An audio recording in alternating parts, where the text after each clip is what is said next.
අද අපි ඉන්නේ ලංකාවේ අවුරුදු 10ක් පරණ 10ක් නේද? අවුරුදු 2009 අවුරුදු 16ක් පරණයි. අවුරුදු 16ක් පරණ ලස්සන සින්දුවක් අලුත් version එකක් රෙකෝඩ් කරලා තමයි අද අපි මේ ඇවිල්ලා ඉන්නේ. මම මීට අවුරුදු 6කට කලින් කරා සඳසේ බැසනවා කියලා ලස්සන සින්දුවකට cover version එකක්. එතකොට මම තිල්ලයිව දන්නේ නැහැ. තිල්ලයිව මම දන්නෙත් නැහැ. හරිද? මම සිංගර් කෙනෙක් විදියට න පළවෙනි ඔරිජිනල් එක. thank you so much තිල්ලයියේ මට මේ අවස්ථාව ලබා දුන්නට. මොකක් හරි වෙලා පත්තු වෙලා ඒ සින්දුව සෑහෙන්න වෛරල් වුණා මගේ cover version එක. මේ version එක මං හිතනවා ලංකාවේ ටොප්ම හිට් එකක් වෙයි කියලා. මම මේ පොසිටිව් එනර්ජි එකකින් ඉන්නවා. කොහොම හරි මේක එළියට එනකොට එළියට ඇවිල්ලා මේක සින්දුව හිට් වෙලා මම ස්ටේජ් එකේ සිං කරනකොට තමයි මම මේ vlog එක දාන්නේ. ඉතින් hope you guys enjoy.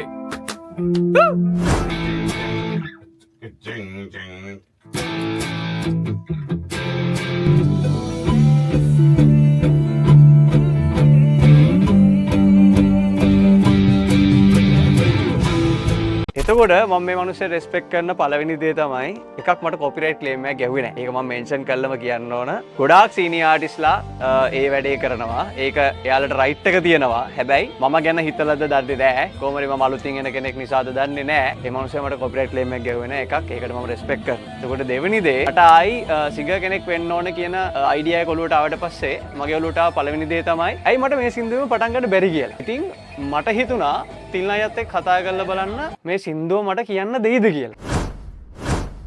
මේ සින්දුවක් අපිට කියන්න බෑ. නීතිමය පසුබිමක් නැහැ. ඉතින් එතකොට මම ඒක අනිවාර්යෙන් අවසර ගන්න ඕනේ ඒක කරනවනම්. එතකොට ඒක අදාළ පාර්ශවයන් ඒක කැමති වෙන්න ඕන. ලොකු ප්‍රශ්න ටිකක් තියෙනවා. ලොකු ප්‍රොසෙස් එකක් තියෙනවා. එතකොට මම මේ මුකුත් දන්නේ. නම් පුළුවන් නේ ඔයාට. ඉතින් මම නිකමට කෝල් එකක් ගත්ත තිල්නයියට. තිල්නයියේ මම සිංගර් කෙනෙක් විදියට ඉස්සරහට හිතාගෙන ඉන්නවා. ඉතින් මීට අවුරුදු 6කට කලින් අයියගේම සින්දුවකට මම cover version එකක් කළා. ඒක හිට් වුණා. මට හිතෙනවා මගේ ගායක ජීවිතේ ඒ සින්දුවෙන්ම ඔෆිෂියලි ආරම්භන්න අයියා මොකද කියන්නේ අයියා කැමතිද කියලා. මම මේ මිනිස්සයා ඉස්සරහා ඉන්න නිසා කියනව නෙවෙයි. එක වචනයක්වත් නොකිය මල්ලි එන්න අපි වැඩේ කරමු කියලා කිව්වා.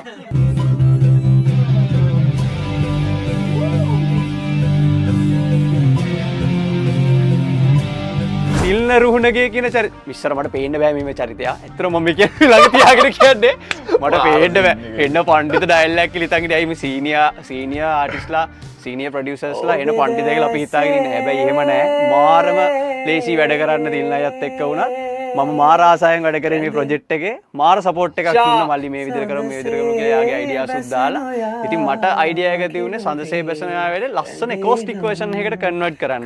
මම අයිඩියා එක විතරයි දුන්නේ. මෙතන ඉඳලා ප්ලේ වෙන හැම ඉන්ස්ට්‍රුමන්ට් එකක්ම හැම මේකක්ම මේ අයියාගේ අයිඩියාස්. ඉතින් මට තේරෙන්න ගත්තේ මෙතනින් පස්සේ තමයි පරණ සින්දු වගේම නෙවෙයි අලුත් ආටිස්ට්ලාත් එක්කත් තිල්නයියට වැඩ කරන්න පුළුවන් කියන එක මට තේරෙන්න ගත්තේ මේ ප්‍රොජෙක්ට් එකෙන්. ඉතින් ඔයාලා අහලා බලන්න මේ සින්දුව හිට් වුණත් නැතත් මම කියන්නේ අනිවාර්යෙන් හිට් වෙන්න ඕන. හිට් වුණත් නැතත් මම මේ vlog එක දානවා. දාන්නේ අපි මේ දේවල් කරන විදිය දැනගන්න ඕන නිසා. එතනයි වුක් ආනේ යන්නේ. එකක් ගන්න වෙන. ඔව්.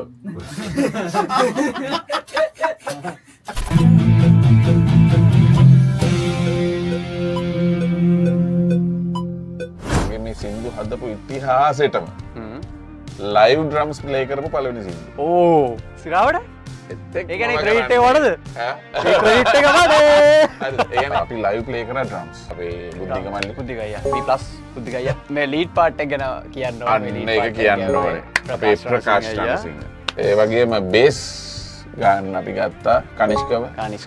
අයියට කොහොමද මේ සින්දුවේ ආයි version එකක් ගහනකොට හිතුනේ? කියන්නේ අපි සින්දු හදන්නේ මිනිසුන්ට රස විඳින්නනේ. නිවාරෙන්. හරිද? එතකොට ගීතයක තියෙනවා නීතිමය පසුබිමක් තියෙනවා. ඒවා අපි රැක ගන්න ඕනේ. ඒවා සංරක්ෂණය වෙන්න ඕනේ. ඔක්කොම හරි. නමුත් අපේ ගීත ප්‍රතිනිර්මාණය කරන අය ඉන්නවා. අද මම ඇවිල්ලා ඉන්නේ සංසේ බැසනවා සින්දුවේ මික්සිං එක චෙක් කරන්න. ඉතින් අපේ මික්සිං එක චෙක් කරන්න වෙනද වගේම අපේ මංජුල අයියා මංජුලයිගේ සෙන්සි ස්ටුඩියෝ එකේ තමයි ඉන්නේ. සමහරු ඉන්නවා ඒ ගීතේට ඩැමේජ් එකක් වෙන විදිහට කරනවා. තව සමහරු ඉන්නවා තිබ්බේකටත් වඩා හොඳට ඔරිජිනල් එකටත් වඩා හොඳට කරන ප්‍රතිනිර්මාණ තියෙනවා ලෝකේ. ඒ මොන එක කරත් මිනිස්සුන්ට සින්දු නැතුවට නෙවෙයිනේ ඔය සින්දුවක් අරගෙන ආපහු කරන්නේ. මේ ලෝකේ කොච්චර සින්දු තියෙනවා. එතකොට මම රෙස්පෙක්ට් කරන්නේ මගේ සින්දුවක් එහෙම කෙනෙක්ට දැනිලා ඒක එයා කව එකක් කරනවා කියන එකට මම මේ මනුස්සයාට ස්ට්‍රයික් එකක් කරනවා කියන්නේ ඒක මාර චීප් වැඩක් විදිරතයි මම දකි මම එක මගේ වීව එක ටිම කියරන සල්ලි ගත්තෙත් නෑ ඔවු ඇත්තරම සල්ලිගත්ත හරි එතකට මේ වැඩේ කරන්නේ හරිම ජෙනුවන් පිට ගැන කිසිම මුදල් කියන දෙයක් මුල් කරගෙන හෝ මේ ලාභයක් මුල් කරගෙන නෙවෙයි ඔතන්දිය මට හිතිච්ච එකම දේ තමයි මම සින්දු කිව්වායි මට හිතන විදිහට මම ලස්සනයි කියලා හිතාගෙන ඉඳන් මම සින්දු කියගෙන ආවේ මං අයගෙන් මෙහෙම ප්‍රශ්නයක් ඇහුවොත් මෙච්චර ලොකු සින්දුවක් අතර ලොකුවට හිට් වෙච්ච මිනිස්සු ලස්සනට ආදරය කරපු සින්දුවක් ඇයි මට අලුත් වර්ෂන් එකක් විදියට කියන්න එළියට ගිහලා ස්ටේජ් එකේ පර්ෆෝම් කරන්න අවස්ථාව දෙන්න හිතුනේ අයියා අයියට හැමෝන්ට මෙහෙම දෙන්නේ නැහනේ අවංකවම දැන් මෙහෙම ඇවිල්ලා අයියත් එක්ක කතා කරා කියලා හැමෝන්ට මේ chance එක හම්බ වෙන්නෙත් නැහැ ඇයි අයියට මට ඒ chance එක දෙන්න හිතුනේ මෙහෙමයි දැන් ඔයා මේකේ කලින් එකක් කරලා තිබ්බනේ ඒ කියන්නේ ඔයාගේ මුල් කාලේ කරලා තිබ්බ එකක් ඒකට සෑහෙන්න ලොකු ආකර්ෂණයක් තිබ්බා වෙනම ඔඩියන්ස් එකක් හිටිය ඒක අඩුපාඩු තියෙනවා තමයි හැබැයි ඒක සෑහෙන අඩුපාඩු තිබුණා ඒක අපි ඇනලයිස් කරගෙන යනකොට ඒක අඩුපාඩු ගොඩක් තිබුණාට ඔයාට කියලාම ඔයා හදාගත්ත ෆෑන් බේස් එකක් ඉන්න මිනිස්සෙක් එතකොට ඔයා මේ කරන ට්‍රයි අවුට් එකට මං කරන්න ඕනේ ඒ සපෝට් එක දෙන එක මිසක් ඔයාව මේ පස්සට ඇදලා ගන්න එක නෙවෙයි එතකොට මට මේක ඔයාට දෙන්න කියන්නේ ඔයාට මේක ගායනා කරන්න දෙන්න මේ ඒ දේවල් වලට මගේ හිත කිව්වේ මෙයාට මේ සින්දු හරහා ගොඩනගාගත්ත ප්‍රතිරූපයක් තියෙනවා කව එක කරලා පළවෙනි කව එක. ඒතර ඒ ඔඩියන්ස් එක කවදාවත් ඔයාලට නැති වෙන්නේ නැහැ නේ. ඒ ඔඩියන්ස් එකට තව අලුත් කට්ටියක් එකතු කරගන්න එක තමයි මේකෙන් කරන්නේ. ඔයා මේ කරගෙන යන්න හදන වැඩේ ඔයා විසින් හදාගත්ත දෙයක් තියෙනවා මේ වෙනකොට සෑහෙන ලොකු වැඩ කොටසක් කරගෙන සාමානෙන් මගෙන්ම කීදනෙක් අහලා තියෙනවා ධානී අයියේ මේ සහන් අයියට කියලා වීඩියෝ එකක් කරගන්න පුළුවන් ඉදන්නේ හරිද ඉතින් මම මට කතා කරලා තියෙනවා ඒ වැඩවලට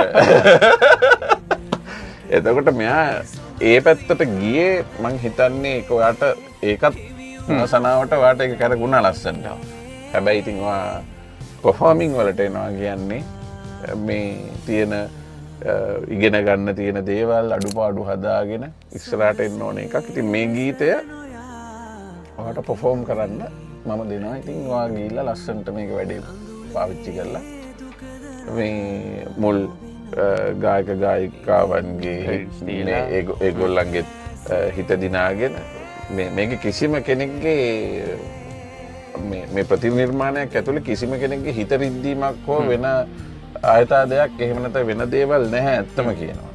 ඒ ඔක්කොටම මුල තමයි ඕගොල්ලෝ. yes. තේරෙනව නේද? මගේ මියුසික් ජර්නි එක මම මේ සින්දුවෙන් පටන් ගන්න හේතුව ඒ කියන්නේ. මේ ඉන්නේ මගේ දුකට සැපට සනි මගේ හැම දෙයකටම වෙනවා. ඔයාලා දන්නවා ඇති. සතීසාන් රත්නායක මැනිකේ මගේ. කලින් මෙන්ෂන් කරන්න බැරි වුණා පුතා රාහුලුත් කියලා මෙන්ෂන් කරන්න.